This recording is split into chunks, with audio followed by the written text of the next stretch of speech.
بسم اللہ الرحمن الرحیم۔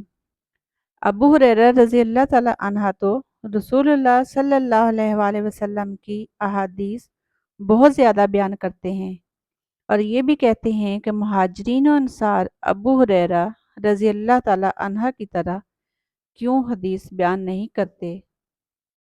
اصل وجہ یہ ہے کہ میرے بھائی مہاجرین بازار کی خرید و فروخت میں مشغول رہا کرتے تھے، اور میں اپنا پیٹ بھرنے کے بعد پھر برابر رسول اللہ صلی اللہ علیہ وآلہ وسلم کی خدمت میں حاضر رہتا۔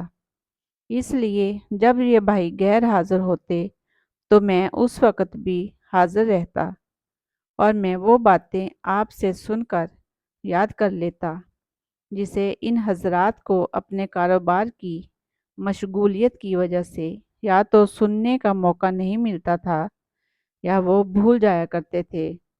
اسی طرح میرے بھائی انصار اپنے اموال، کھیتوں اور باغوں میں مشغول رہتے، لیکن میں صفا میں مقیم مسکینوں میں سے ایک مسکین آدمی تھا۔ جب یہ حضرات انصار بھولتے تو میں اسے یاد رکھتا۔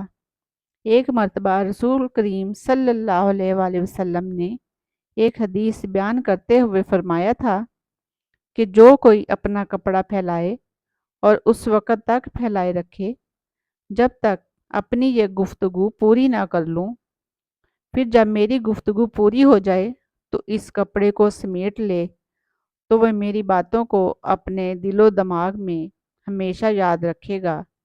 چنانچہ میں نے اپنا کمبل اپنے سامنے پھیلا دیا۔ پھر جب رسول کریم صلی اللہ علیہ وآلہ وسلم نے اپنا مکالہ مبارک ختم فرمایا تو میں نے اسے سمیٹ کر اپنے سینے سے لگا لیا، اور اس کے بعد پھر کبھی میں آپ کی کوئی حدیث نہیں بھولا۔